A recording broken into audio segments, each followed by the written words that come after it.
ಗಡ್ಡೆ ಅಂತ ಹಾಕ್ತೇವೆ ನಾವು. ಹಂದಿಗಡ್ಡೆ ಅಂತ ಸಿಗುತ್ತೆ ನಮ್ಮ ಆಯುರ್ವೇದ ಗಿಡಮೂಲಿಕೆಗಳಲ್ಲಿ. ಹಂದಿಗಡ್ಡೆ ಅಂದ್ರೆ ಹಂದಿ ಚರ್ಮ ಯಾವ ರೀತಿ ದಪ್ಪ ಇರುತ್ತಲ್ವಾ, ರಫ್ ಆಗಿರುತ್ತಲ್ವ, ಆ ರೀತಿ ರಫ್ ಆಗಿರತಕ್ಕಂಥ ಚರ್ಮವನ್ನು ಹೊಂದಕ್ಕೆ ಹಂದಿಗಡ್ಡೆ ಹಾಕ್ತೇವೆ. ಮತ್ತೆ ಕುದುರೆಗಡ್ಡೆ ಅಂತ ಹಾಕ್ತೇವೆ. ಕುದುರೆಗಡ್ಡೆ ಅಂತಂದ್ರೆ ಕುದುರೆಯಷ್ಟು ಶಕ್ತಿ ಬರೋಕ್ಕೆ ಪುರುಷನಿಗೆ ಶಕ್ತಿ ಬರುವಂತ ಕುದುರೆಗಡ್ಡೆ ಅಂತ ಹಾಕ್ತೇವೆ. ಹಾಗೆ ಒನಕೆಗಡ್ಡೆ ಅಂತ ಹಾಕ್ತೇವೆ. ಅದು ಅಂತೂ ತುಂಬಾ ಅದ್ಭುತವಾಗಿ ಕೆಲಸ ಮಾಡುತ್ತೆ. ಒನಕೆಗಡ್ಡೆ ಅಂತಂದ್ರೆ ಪುರುಷ ಜನನಾಂಗ ಒನಕೆ ರೀತಿ ಆಗುತ್ತೆ ಅಂತ ಒಂದು ಆಯುರ್ವೇದಗಳಲ್ಲಿ ಉಲ್ಲೇಖ ಇರತಕ್ಕಂಥ ಇದು. ಒನಕೆಗಡ್ಡೆ ಪುರುಷ ರತ್ನ ಅಂತ ಒಂದು ಬರುತ್ತೆ ನಿಮಗೆ. ಅದು ತುಂಬಾ ಮಳೆಗಾಲದಲ್ಲಿ ಮಾತ್ರ ಸಿಗುವಂಥದ್ದು. ಬೆಟ್ಟ ಗುಡ್ಡಗಳಲ್ಲಿ ಸಿಕ್ಕಿರೋದು ತುಂಬಾ ಪವರ್ಫುಲ್ ಆಗಿರುತ್ತೆ. ಪುರುಷರಿಗೆ ರಕ್ತದ ತರ ಕೆಲಸ ಮಾಡುತ್ತೆ. ಮತ್ತೆ ವೀರ್ಯ ಬೀಜ ಅಂತ ಹಾಕ್ತೇವೆ. ಅಂದ್ರೆ ವೀರ್ಯಾಣುಗಳ ಸಂಖ್ಯೆ ಕಡಿಮೆ ಇದ್ದು ಕೆಲವರಿಗೆ ಮಕ್ಕಳಾಗುತ್ತೆ ಇರಲ್ಲ ನೋಡಿ, ಅಂತವರಿಗೆ ವೀರ್ಯ ಬೀಜ ಅಂತ ಹಾಕಿರೋದು. ಇದೊಂದು ಸೆಟ್ ಆಫ್ ಮೆಡಿಷನ್. ವಜ್ರಕಾಯ ಚೂರ್ಣ ಮತ್ತೆ ನಾರಿ ಸಂಜೀವಿನಿ, ಗರ್ಭ ಸಂಜೀವಿನಿ, ಈ ಒಂದು ಸೆಟ್ ಆಫ್ ಮೆಡಿಷನ್ ನ ಕರೆಕ್ಟ್ ಆಗಿ ಒಂದು 2 ರಿಂದ 3 ತಿಂಗಳು ತಗೊಂಡ್ರೆ ಏನಾಗುತ್ತೆ ಅಂದ್ರೆ ಈ ಬಂಜತನ ಪುರುಷರಲ್ಲಾಗಿರ್ಬೋದು ಅಥವಾ ಮಹಿಳೆಯರಲ್ಲಾಗಿರ್ಬೋದು 100 ಮಕ್ಕಳನ್ನು ಅಡಿಯುವಷ್ಟು ಶಕ್ತಿ ನೀಡುವಂತಹ ಬೇರು ಹೇಗಿರುತ್ತೆ, ಇದು ಕಾಡಲ್ಲಿ ಯಾವ ರೀತಿ ಸಿಗುತ್ತೆ ಅಂತ ನೋಡೋಣ ಬನ್ನಿ.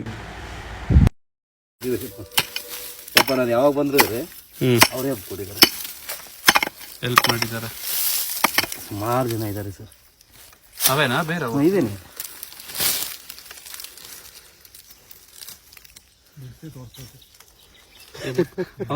ಕೈಯಲ್ಲಿ ಹಿಂಗನ್ರಿ ಆ ಕಡೆ ಇನ್ನು ಆ ಕಡೆ ಒಂದ್ಸರಿ ನೋಡು.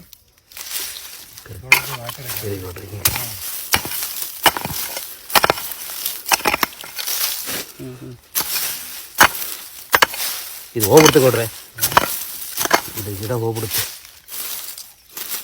ಅದು ಬಳ್ಳಿ ಮಾರ್ಕೆಟ್ ಅಲ್ಲಿ ಸಿಗುತ್ತಲ್ಲ, ಅದು ಹೆಂಗೆ ಬೇರು ಸರ್? ಈ ತರ ಕಾಡು ಗುಡ್ಡ ಬೆಟ್ಟಗಳಲ್ಲಿ ಸೂರ್ಯನ ಬಿಸಿಲು ಮತ್ತೆ ಗಾಳಿ ಮತ್ತೆ ನ್ಯಾಚುರಲ್ ಆಗಿ ನಿಮ್ಗೆ ಕಾಂಪೋಸ್ಟ್ ಗೊಬ್ಬರದಲ್ಲಿ ಬೆಳೆಸಿರೋ ಬೇರ್ಗಿರೋ ಶಕ್ತಿನೇ ಬೇರೆ. ನಿಮ್ಗೆ ಕಮರ್ಷಿಯಲ್ ಪ್ರೈಸ್ ನಾವು ತೋಟಗಳಲ್ಲಿ ಬೆಳೆಸಿರೋ ಶಕ್ತಿನೇ ಬೇರೆ.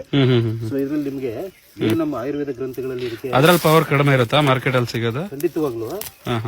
ಮತ್ತೆ ಇದು ಬಂದು ನ್ಯಾಚುರಲ್ ಆಗಿ ಬೆಳೆದಿರುತ್ತೆ. ಸೊ ಇದು ಉಪಯೋಗಿಸಬೇಕಾದ್ರೆ ಬಹಳ ಮುಖ್ಯವಾಗಿ ಏನಂತಂದ್ರೆ ಇದ್ರೊಳಗಡೆ ಒಂದು ದಾರದ ತರ ಈ ತರ ಇರುತ್ತೆ, ಅದನ್ನ ತೆಗಿಬೇಕು. ಸ್ವಲ್ಪ ಪಾಯ್ಸನ್ ಅಂಶ ಇರುತ್ತೆ. ಮತ್ತೆ ಹಾಲಲ್ಲಿ ಕುದಿಸ್ಕೊಂಡು ಕುಡಿಬೇಕು. ಸೊ ಇದು ನಿಮ್ಗೆ ಹೆಬ್ಬರಳಿನ ಗಾತ್ರ ಇದ್ದಷ್ಟು ಇನ್ನು ಒಳ್ಳೇದು. ಯೂಶಲಿ ಇದು ಯಾರಿಗೂ ಜಾಸ್ತಿ ಗೊತ್ತಾಗಲ್ಲ ಅನ್ಸುತ್ತಲ್ವಾ? ಗೊತ್ತಿರುತ್ತೆ, ಬಟ್ ಬಳಕೆ ವಿಧಾನ ಗೊತ್ತಿರೋದಿಲ್ಲ. ಮತ್ತೆ ವೈದ್ಯರುಗಳು ಯಾರು ಶ್ರಮ ಹಾಕಿ ಮಾಡೋದಿಲ್ಲ.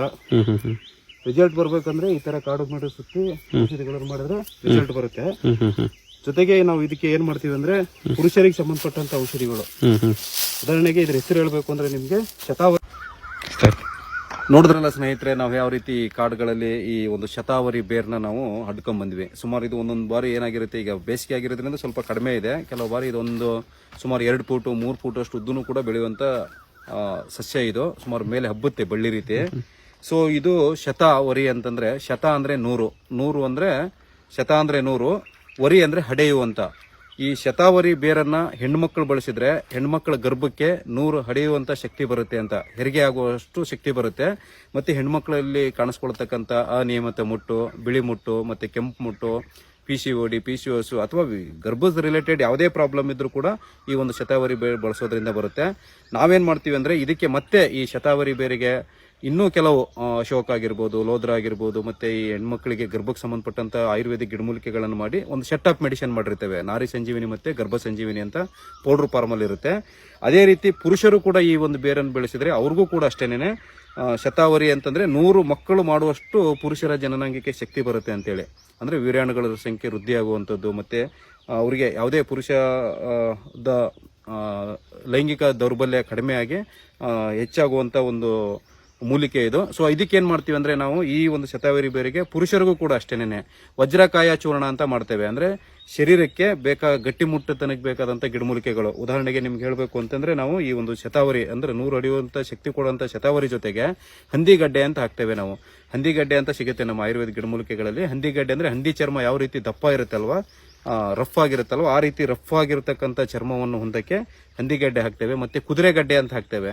ಕುದುರೆಗಡ್ಡೆ ಅಂತಂದ್ರೆ ಕುದುರೆಯಷ್ಟು ಶಕ್ತಿ ಬರೋಕ್ಕೆ ಪುರುಷನಿಗೆ ಶಕ್ತಿ ಬರುವಂತ ಕುದುರೆಗಡ್ಡೆ ಅಂತ ಹಾಕ್ತೇವೆ. ಹಾಗೆ ಒನಕೆಗಡ್ಡೆ ಅಂತ ಹಾಕ್ತೇವೆ. ಅದು ಅಂತೂ ತುಂಬಾ ಅದ್ಭುತವಾಗಿ ಕೆಲಸ ಮಾಡುತ್ತೆ. ಒನಕೆಗಡ್ಡೆ ಅಂತಂದ್ರೆ ಪುರುಷ ಜನನಾಂಗ ಒನಕೆ ರೀತಿ ಆಗುತ್ತೆ ಅಂತ ಒಂದು ಆಯುರ್ವೇದಗಳಲ್ಲಿ ಉಲ್ಲೇಖ ಇರತಕ್ಕಂಥ ಇದು ಒನಕೆಗಡ್ಡೆ ಪುರುಷ ರತ್ನ ಅಂತ ಒಂದು ಬರುತ್ತೆ ನಿಮಗೆ. ಅದು ತುಂಬಾ ಮಳೆಗಾಲದಲ್ಲಿ ಮಾತ್ರ ಸಿಗುವಂಥದ್ದು. ಬಟ್ ಬೆಟ್ಟ ಗುಡ್ಡಗಳಲ್ಲಿ ಸಿಕ್ಕಿರೋದು ತುಂಬಾ ಪವರ್ಫುಲ್ ಆಗಿರುತ್ತೆ. ಪುರುಷರಿಗೆ ರಕ್ತದ ತರ ಕೆಲಸ ಮಾಡುತ್ತೆ. ಮತ್ತೆ ವೀರ್ಯ ಬೀಜ ಅಂತ ಹಾಕ್ತೇವೆ, ಅಂದ್ರೆ ವೀರ್ಯಾಣುಗಳ ಸಂಖ್ಯೆ ಕಡಿಮೆ ಇದ್ದು ಕೆಲವರಿಗೆ ಮಕ್ಕಳಾಗುತ್ತೆ ಇರಲ್ಲ ನೋಡಿ, ಅಂಥವ್ರಿಗೆ ವೀರ್ಯ ಬೀಜ ಅಂತ ಹಾಕಿರೋದು. ಇದೊಂದು ಸೆಟ್ ಆಫ್ ಮೆಡಿಷನ್, ವಜ್ರಕಾಯ ಚೂರ್ಣ ಮತ್ತೆ ನಾರಿ ಸಂಜೀವಿನಿ, ಗರ್ಭ ಸಂಜೀವಿನಿ.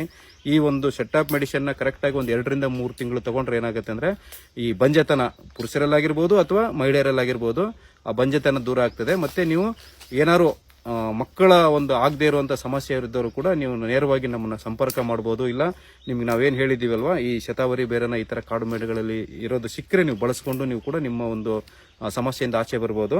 ಅದಕ್ಕೆ ಬಳಸ್ತಕ್ಕಂಥ ಗಿಡಮೂಲಿಕೆಗಳು ಬಹಳ ವಿರಳ ಮತ್ತು ಈ ರೀತಿ ನಾವು ಹೆಬ್ತೀವಲ್ವಾ, ಅಂದ್ರೆ ನಾವು ಕಾಡು ಮೇಡು ಸುತ್ತಿ ತರ್ತೀವಲ್ವಾ, ಅದರಲ್ಲಿ ನಿಮಗೆ 100% ಕೆಲಸ ಮಾಡ್ತವೆ. ಈ ಮಾರ್ಕೆಟ್ಗಳಲ್ಲಿ ಸಿಗವೆ ಏನಾಗ್ತವೆ ಅಂತಂದ್ರೆ ನಿಮಗೆ ಈ ತೋಟಗಾರಿಕೆಗಳಲ್ಲಿ ಕೆಲವರು ಕಮರ್ಷಿಯಲ್ ಬೇಸ್ಡ್ ಬೆಳೆದಿರ್ತಾರೆ, ಅದು ಅಷ್ಟು ನಿಮಗೆ ಪವರ್ಫುಲ್ ಆಗಿರೋದಿಲ್ಲ. ಸೊ ಹೀಗಾಗಿ ಸ್ನೇಹಿತರೆ, ನಿಮ್ಗೆ ಏನಾದ್ರು ಈ ಮಕ್ಕಳಾಗದೇ ಇರೋರು ಅಥವಾ ಪುರುಷ ಶಕ್ತಿ ಕಡಿಮೆ ಇರೋರು ಅಥವಾ ಮಹಿಳೆಯರಿಗೆ ಏನಾದ್ರು ಗರ್ಭದಲ್ಲಿ ಸಮಸ್ಯೆ ಇರೋರು ಏನಾದ್ರು ನಿಮ್ಗಿದ್ರೆ ನೇರವಾಗಿ ನೀವು ಬಂದು ಭೇಟಿ ಆಗ್ಬಹುದು. ಇಲ್ಲ ನಿಮ್ಮ ಮನೆಗೂ ಕೂಡ ನಾವು ಕೊರಿಯರ್ ಮುಖಾಂತರ ಔಷಧಿಗಳು ಕೊಡತಕ್ಕಂಥ ವ್ಯವಸ್ಥೆ ಇದೆ. ಸೊ ಈ ಗರ್ಭ ಸಂಜೀವಿನಿ, ನಾರಿ ಸಂಜೀವಿನಿ ಮತ್ತೆ ವಜ್ರಕಾಯ ಚೂರ್ಣ ಅದ್ಭುತವಾಗಿ ಸುಮಾರು ನಮ್ಮಲ್ಲಿ 1000 ಜನ ಈ ಒಂದು ಚೂರ್ಣಗಳನ್ನು ಬಳಸಿ ಮತ್ತೆ ಔಷಧಿಗಳನ್ನು ಬಳಸಿ ಮಕ್ಕಳನ್ನು ಪಡೆದಿದ್ದಾರೆ. ಮತ್ತೆ ಇನ್ನೂ ಕೂಡ ನಮ್ದು ಹಾಗೇನೆ ಪಡಿತಾನೆ ಇದ್ದಾರೆ. ನೇರವಾಗಿ ಬಂದು ಭೇಟಿ ಆಗ್ಬೋದು. ಇಲ್ಲ ನೀವು ಮನೆಗೂ ಕೂಡ ನಿಮ್ಮ ಸಮಸ್ಯೆನ ತಿಳಿಸಿ ನೀವು ಕೊರಿಯರ್ ಮುಖಾಂತರ ಔಷಧಿಯನ್ನು ತರಿಸ್ಕೋಬಹುದು ಅಂತ ಹೇಳ್ತಾ ಈ ಸಂಚಿಕೆಯನ್ನು ಇಲ್ಲಿಗೆ ಮುಗಿಸೋಣ ಸ್ನೇಹಿತರೆ. ಎಲ್ಲರಿಗೂ ನಮಸ್ಕಾರ.